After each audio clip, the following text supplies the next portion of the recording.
What up, y'all? Welcome back. Ray here from Grayze Dynamics. We're looking at another wheel. This is the Kodai Racing AMR, similar to an Aston Martin, Mustang, Porsche wheel. It's been running multiple cars, a pretty simple layout that you just seen in so many cars and so popular. So it only makes sense that why not build it, right? So before we get to all of this, I do want to say thank you to Lewis at Kodai Racing again for allowing me to get a nice little discount on this so that I could build it and review it and give you guys my feedback. This was a very simple build to start, but again, I want to thank Lewis for the opportunity because many times, as a small channel, getting opportunities to do these cool things, and I've become addicted to DIY, has become something that I am really excited to share with you guys. So let's start getting into looking at this wheel and what I think about it. And more importantly, thank you for tuning in to this wonderful video and to all of the content that I share and have shared over the past few years. So let's take a look. So first and foremost, let's talk about the build of the wheel and its dimensions. So this is a 305 millimeter wheel from side to side. Again, this is the Kodai Racing AMR. This wheel is going to be mimicked in quite a few cars, as you know, most notably the AMR or Aston Martin or the Mercedes-Benz. It has a very cool layout with the button pattern. It has two funky knobs. It has three encoders. It has backlit LED buttons. And again, it has two shifters. It also has two additional buttons on the back, which again we'll go over each and every one of those. But the build quality, again, is a DIY wheel. With many of these things, you decide the build quality yourself, as you can opt for certain types of materials that you want to choose. So the build is quite straightforward. It's not complicated. It's quite easy, to be honest, comparable to those that I've done from Obvia and, Pokorny. So yeah, it's, very simple and easy to build. So not anything complicated and very beginner friendly, I will say, because you can order the parts from Kodai and source the rest of the materials yourself. So build wise, it's very simple. Looking at the cost, well, the cost of it will vary. You can do this wheel for likely as little as $350 US. And I'm going to quote the dollars and cents in US dollars because, again, that's where I live. Everything will depend on where you live, the power of your money and your dollar.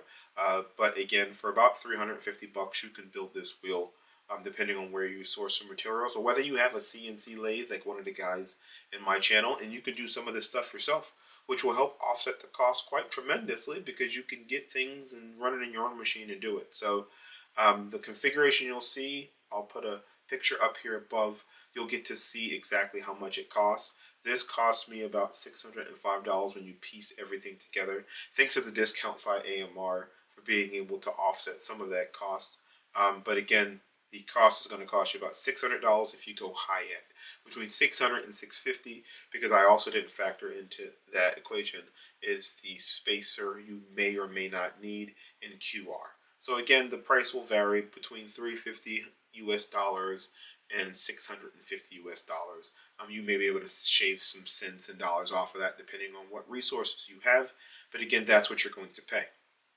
Now, let's talk about, as soon as I can get this off, boy, that was complicated. Another wheel stand, but I got mad at Simulation RS. But see, we're going to take a look. And again, you'll see the wheel here. It is really nice. This has got the twill from Kodai Racing, and it's more of a dark black twill as opposed to the lighter gray twill. I really like it a lot. You can just see how it looks on camera. It looks really nice. It looks really elegant, and I really like it. With that being said, on the back, it's got your paddle shifters here. Nice and clicky, if I have to say so myself. It's got, again, on the front, it's got your LED backlit buttons. And as you can see, it's got 5 on either side. It's got 2 funkies that you'll see here and the 3 rotary encoders. It also has 2 thumb encoders. And we'll talk about these in just a second. But again, it's got every feature you would want. And again, I did miss pointing out it does have these two back buttons here as additional. So instead of having two additional paddles, you have these two additional back buttons, which again, laid out really nicely when you're holding onto the wheel. You could just simply push. And again, these are all things that you'll have to source on your own.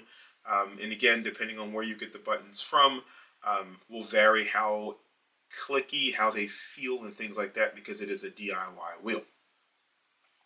With that being said, the grips feel really nice in hand. They really done quite well.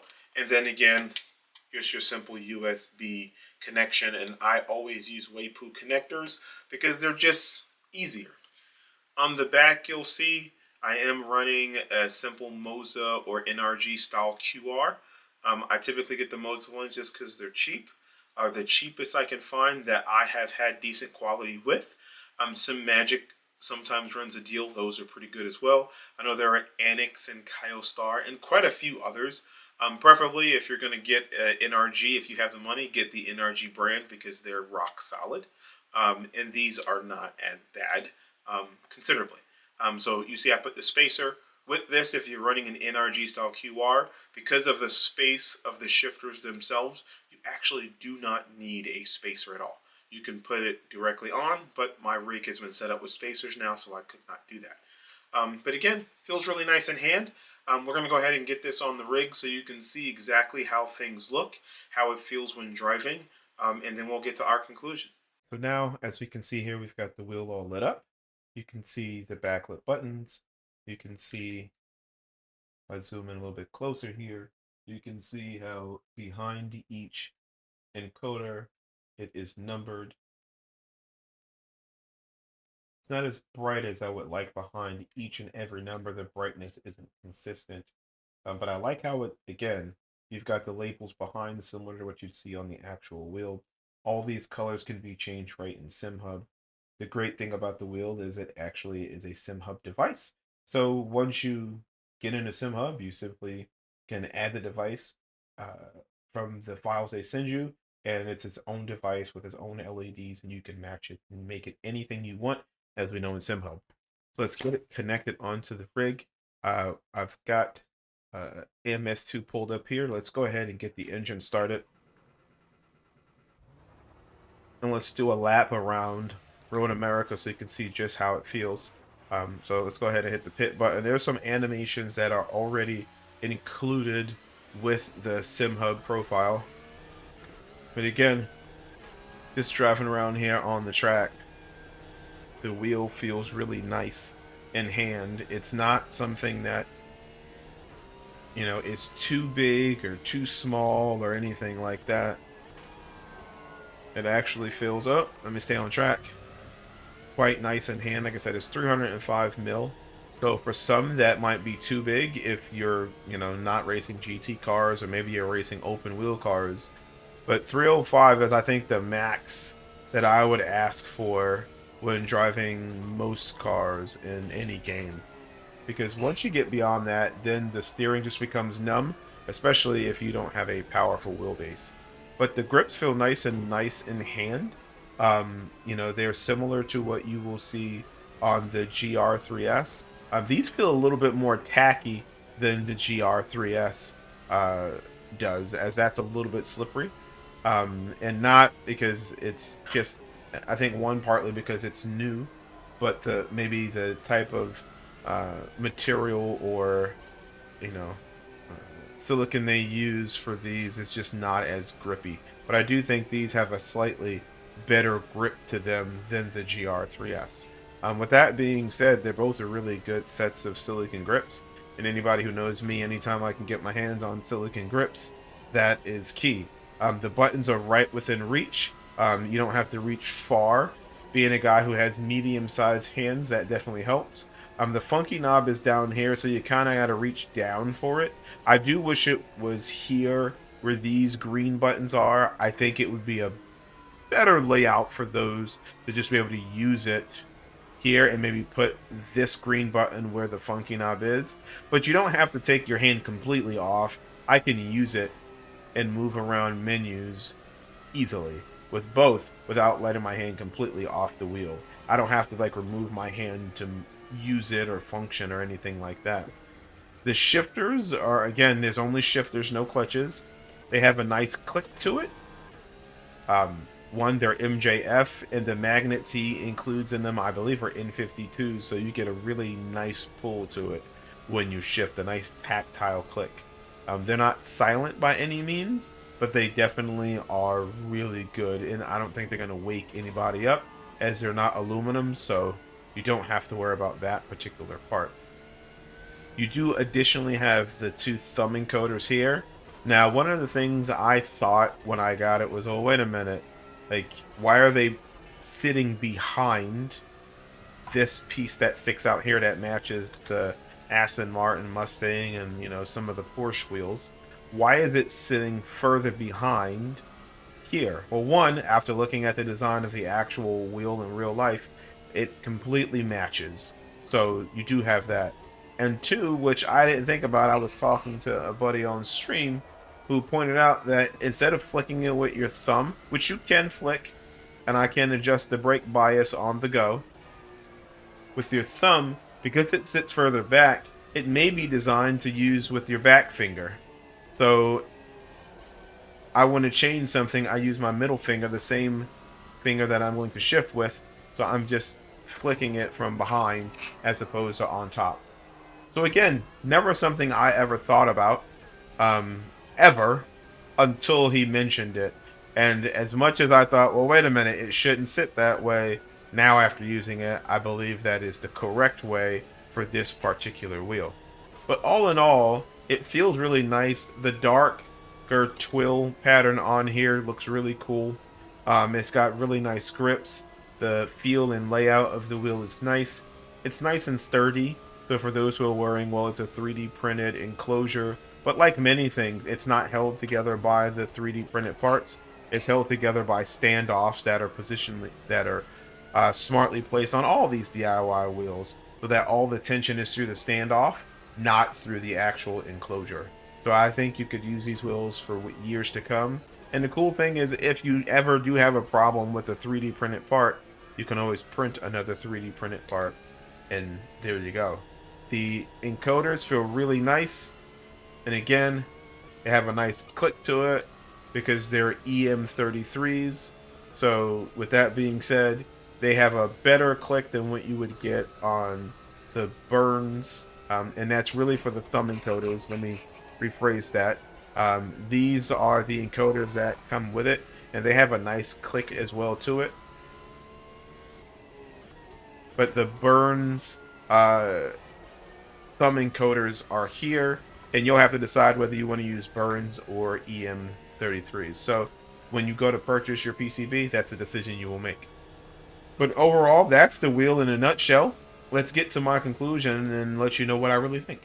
Alright, so let's conclude this video by saying it's another great wheel in the DIY scene.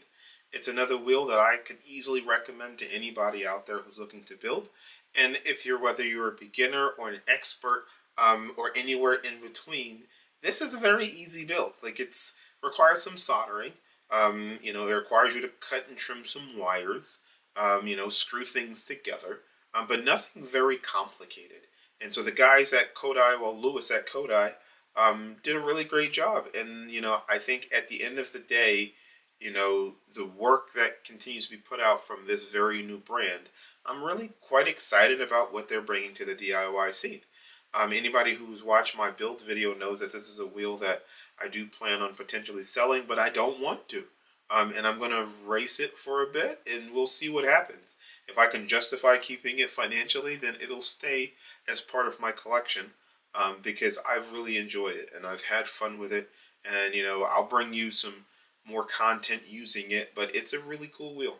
And there are a couple things that I would necessarily change on the wheel. I think it feels really good in hand. Some of the things that I thought, at first I thought the rotary encoders being set back should be more forward, but actually that's how it is on the actual wheel. So I really don't have any gripes about that. These buttons were, once I figured out that they just lay on top, they don't click in like the GR3S. I like them I would rather that they sit and connect directly to, but with the way the shroud is done, and the light guards and things like that, I will say it works out pretty well. What I will say is on the PCB, it does have, as we saw, it does have LEDs behind here, and as you shift, you can see the numbers behind. One of the things I wish the LEDs would be behind each individual number, since there are 12 rotary locations on these EM33s. I would love to see the backlight LEDs behind each individual number so it shines bright equally behind each.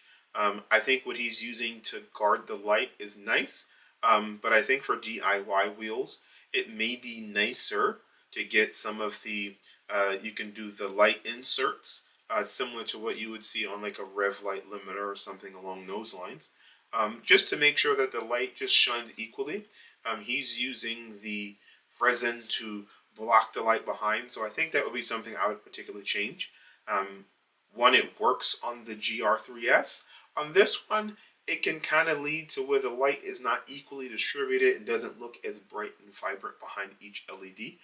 But again, that's just me nitpicking. If you're OCD with your LEDs, that will bother you. So, but if you're not, and you look at the cost of this wheel and what you can do with it, and to be honest, it's something that I would just overlook like many things in life, because to me, the wheel is absolutely excellent in many ways. The 305 millimeter I thought would be a little bit, because it's a little bit on the bigger side of wheels that I've ever used, but to be honest, it feels perfectly fine. It's not 320 mil. It's not as big as the Cube Controls Mercedes wheel. So once I started driving with it, I thought, you know what? This feels really nice in hand. And again, I like the way it functions.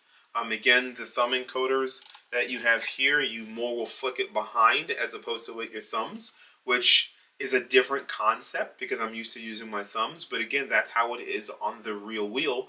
So after seeing it and wanting to complain about it, it was like, oh, well, if that's how it actually is, then how be it for me to complain? That's how the real wheel is in real life. I do wish that this had clutches for those people who want to just have one wheel and one wheel to rule them all. I did hear that he may consider adding clutches in future iterations to all of his wheels.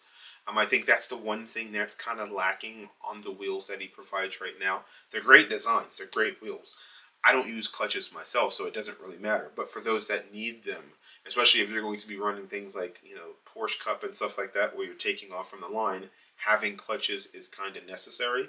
So I would hope that he's going to update this design to include some clutches so that you can add them at a later standpoint. This current PCB, from my understanding, does not have the capability of adding them, but in future iterations, I do hope that he brings that. I think the overall design of the wheel is elegant. I think, again, spend the money and get the better parts, the MJF or the resin. It'll just make the wheel pop even better. The vinyl dipping, again, thank God he did that for me for these pieces and the shrouds here. You don't have to do the vinyl dipping. I do not know how to do it. Thank God he did it. If you choose to do so, then please, comment down below how much experience you have with doing it. But overall, the wheel is quite nice. I would definitely recommend it to anybody. Again, buttons, shifters, thumb encoders, rotary encoders, everything fits excellent. Everything works as it should. Another great DIY company entering into the DIY market. So go ahead and check them out. Again, link down below for Kodai Racing. Thank you guys for tuning in. Thank you guys for checking out my channel. I appreciate it if you guys go ahead and give me the thumbs up, turn notifications on, and subscribe to the channel. Lastly, I do have a link for Ko-Fi. That'll help support me just to build the active pedal. Like, I have no want and desire from any of you outside of just, again, thanking you for tuning into my channel. However, if you do want to support me in building that awesome DIY active pedal, go ahead and look down below and you'll see a link for Ko-Fi. Any donation, whether it be $1 or more, will help me to build that. But no worries, I'm still going to build it anyway. It just won't happen as soon. And do check me out later, as I will have some additional things that I'll be offering on the Grayze Dynamics web shop. So you'll see that out here on Etsy soon. I really look forward to sharing it with you. Again, subscribe, thumbs up, notifications on, and I'll talk to you later. Peace.